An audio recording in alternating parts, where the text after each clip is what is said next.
मित्रों, आज हम जिस विषय पर बात करने जा रहे हैं वह है प्राचीन भारतवर्ष में लेखन परंपरा का विकास, एक विमर्श।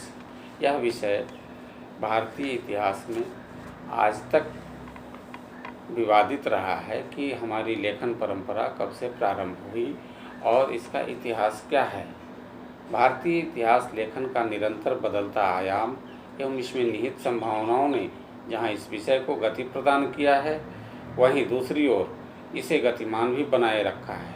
हेरोडोटस, थुसिडाइडस, महाभारत, बौद्ध साहित्य, पुराण, कलहन, मार्क्स तथा उत्तर आधुनिकतावाद से होते हुए इतिहास की जो समझ हम सबों तक पहुँची है, वह अतीत के विभिन्न चरणों में विकसित हो रहे भौतिक संस्कृतियों का उपस्थापन ही है। भारतीय संस्कृति को समझने के बहुतेरे उपांग हैं, जिनमें साहित्य, पुरातत्व, लौकिक परंपरा आदि आदि। यहाँ जब हम साहित्य को इतिहास जानने के साधन के रूप में प्रयोग में लाते हैं, तब दुनिया के इतिहासकार भारतीय इतिहास को यह कहकर नकार देते हैं कि बहुतेरे भारतीय साहित्य की रचना बाद की है और उसमें छेपकों के आने से यह दोषपूर्ण हो गया है। इन्हीं कारणों से भारतीय इतिहास में 6ठी शताब्दी ईस्वी पूर्व के काल को पूर्ववर्ती इतिहासकार ऐतिहासिक काल के नाम से इंगित करते हैं, क्योंकि उस काल में बुद्ध और महावीर जैसे इतिहास पुरुष भारत में अवतरित हुए और उनका इतिहास क्रमबद्ध रूप से प्राप्त होता है। ऐसा 21वीं सदी के प्रारंभिक काल तक रहा, परंतु इतिहास संकलन योजना के अस्तित्व में आने पर इस विचारधारा पर भारतीय विद्वान पुनः पुनः विचार करने लगे, क्योंकि राष्ट्रवादी विचारधारा के विद्वान पूर्व की अवधारणा से सहमत नहीं थे। परिणामस्वरूप भारतीय विद्वान भारतीय इतिहास को नए तरीके से देखने समझने का प्रयास करने लगे। फलस्वरूप प्राचीन भारतीय इतिहास की तिथि पीछे खिसकने लगी, जैसा हम सभी जानते हैं। जैसे NBPW की तिथि 6ठी शताब्दी ईस्वी पूर्व से 14वीं शताब्दी ईस्वी पूर्व तक चली गई, क्योंकि जब अयोध्या और जुआफरडीह जैसे स्थलों की खुदाई हुई तो उनके NBPW की डेटिंग 1000 से 1400 BC तक पहुंच गई। प्रस्तुत व्याख्यान को मैंने लेखन कला के उद्भव एवं तिथि क्रम को पीछे ले जाने के निमित्त से आप सबों के समक्ष उपस्थित कर रहा हूँ। भारतीय विद्वानों ने जो भारतीय इतिहास के तिथि को पीछे करने के हिसाब से जो काम किया, उसमें पुरातत्व के विद्वानों का बड़ा योगदान है। उसे मैं पाली साहित्य के उद्धरणों से पुष्ट करने का प्रयास कर रहा हूँ। यदि विद्वज्जन इससे सहमत होते हैं तो भारतीय लेखन प्रणाली का काल 3री शताब्दी ईस्वी पूर्व से 6ठी शताब्दी ईस्वी पूर्व और उसके पीछे तक पहुँच जाने की संभावना बनती है, जो भारतीय इतिहास को एक नया आयाम देने में सक्षम होगा। अब तक यह मान्यता इतिहासकारों में थी कि भारत का इतिहास कथाओं एवं काव्यों पर आधारित है, परंतु हाल के दिनों में ही भारतीय इतिहासकारों ने इसे झूठा साबित किया है। ऐसे विद्वानों में प्रोफेसर DK चक्रवर्ती का नाम अग्रगण्य है। मैं प्रोफेसर DK चक्रवर्ती के कुछ उद्धरणों को आपके सामने उद्धृत करना चाहूँगा।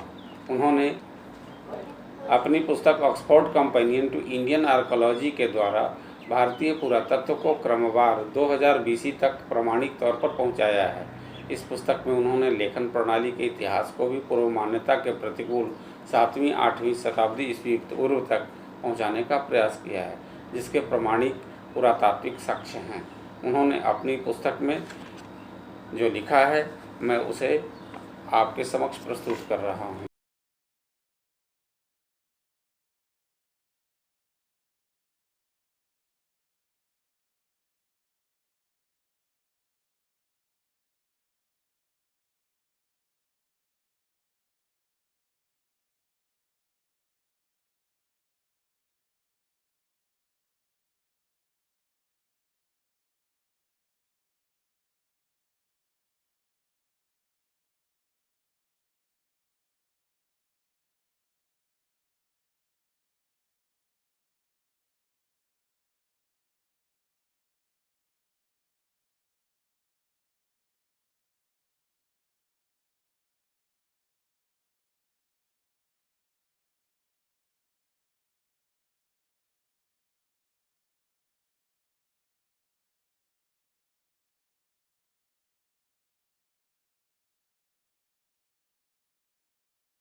अब जब उन्होंने पुरातत्व के आधार पर लेखन प्रणाली के इतिहास को पीछे पहुंचाया है, तब हम प्राच्य भाषा पाली साहित्य से उसे प्रमाणित करने का प्रयास कर रहे हैं। पाली त्रिपिटक के महावग्ग नामक ग्रंथ में ऐसी सूचना प्राप्त होती है कि बुद्ध काल के सामान्य लोग लेखन, गणना एवं मूर्ति शिल्प की विधा से परिचित थे, जिसका विवरण निम्न प्रकार से है।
दीपवंश भी ऐसी सूचना देता है कि महेंद्र और संघमित्रा के साथ बुद्धवचन भी श्रीलंका गए, परंतु अब तक विद्वान यह मानते हैं कि वह मौखिक प्रणाली में गया।